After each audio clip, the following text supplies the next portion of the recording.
പോകുന്നത് ബ്രോസ്റ്റാണ്. ചിക്കൻ കൊണ്ട് ചിക്കൻ ബ്രോസ്റ്റിന് തൊലി കൂട് കൂടി മുറിച്ച ചിക്കനാണ്, മുറിച്ച് വാങ്ങിച്ചതാണ്. അതിൽ ഇഷ്ടമല്ലെങ്കിൽ നമുക്ക് ആ തൊലി കളയാം. ആദ്യം ചെയ്യാൻ പോകുന്നത് ഈ കുരുമുളക് പൊടി, ഇത് ഒരു 2 സ്പൂണ് വലിയ സ്പൂണ് കുരുമുളക് പൊടി ഉണ്ട്. ഇത് വെള്ളത്തിക്ക് പാത്രത്തിലേക്ക് ഇടാണ്.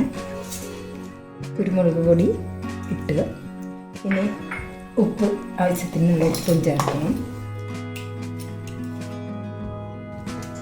വെള്ളത്തിൽ ഇട്ട് വയ്ക്കുകയാണ്, അതുകൊണ്ട് കുറച്ച് ഉപ്പ് തന്നെ വേണം. ഉപ്പ് പിടിക്കാൻ ഇതിലേക്ക് കുറച്ച് തൈര് ഒഴിച്ചിട്ടുണ്ട്, സോഫ്റ്റ് ആവാനാണ്. കഷ്ണങ്ങൾ ഇതിലേക്ക് മാറ്റും. ഒരു ഫുൾ കോഴിയാണ്, 12 പീസാണ്. ഇത് നന്നായി ഇളക്കി ഇതിലേക്ക് വെള്ളം ചേർത്ത് കൊടുക്കും. ഞാൻ വെള്ളത്തിൽ ഇട്ട് വയ്ക്കുകയാണ് ചെയ്യുന്നത്.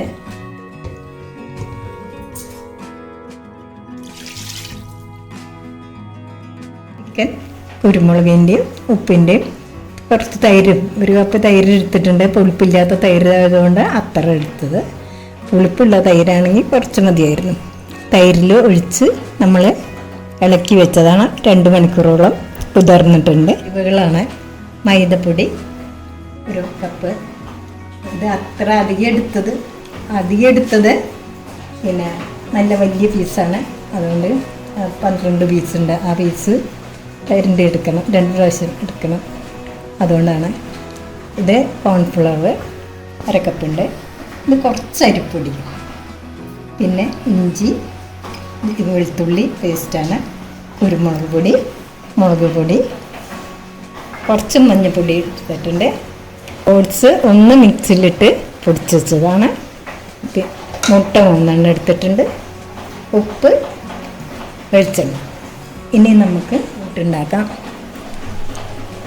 ആദ്യം മുട്ട ഒന്ന് പൊട്ടിച്ച് ഇതിൽ വയ്ക്കാം.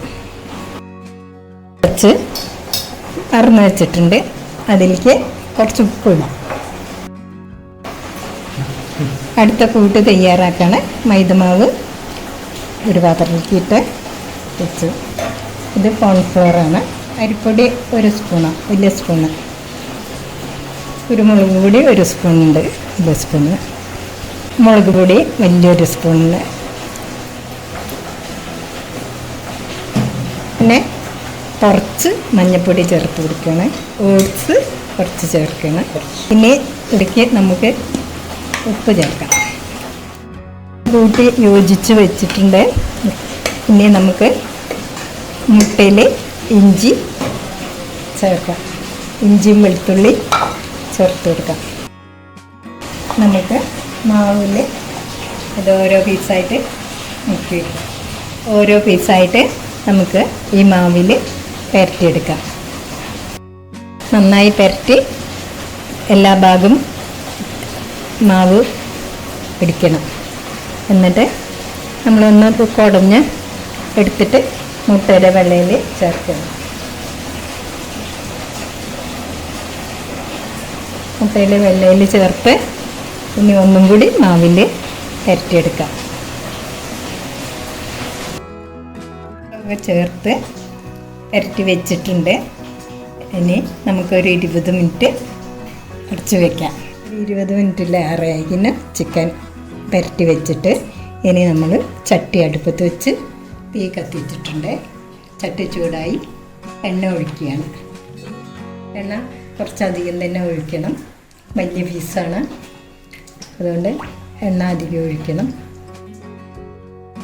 ചിക്കൻ മൂങ്ങുന്ന വരെ എണ്ണ ഒഴിക്കും. ചൂടായി ആക്കി വെച്ച ചിക്കൻ ഇതിലേക്ക് ഇടുകയാണ്. ഇത് മൂടുന്ന വരെ എണ്ണ ഒഴിച്ചു കൊടുക്കണം. ചിക്കൻ ബ്രോസ്റ്റിന് മുകളിൽ 2 പ്രാവശ്യം കോട്ടിങ് ഉണ്ടായതുകൊണ്ട് നന്നായി വേവണം. അപ്പോൾ നമുക്ക് പതുക്കെ വേവാൻ പറ്റുള്ളൂ. ചിക്കൻ ബ്രോസ്റ്റ് റെഡി ആയിട്ടുണ്ട്. കോരി എടുക്കുകയാണ്. ഞാൻ എപ്പോഴും ഉണ്ടാക്കുന്ന രീതി ഇങ്ങനെയാണ്. എല്ലാവരും പരീക്ഷിച്ച് നോക്കുക.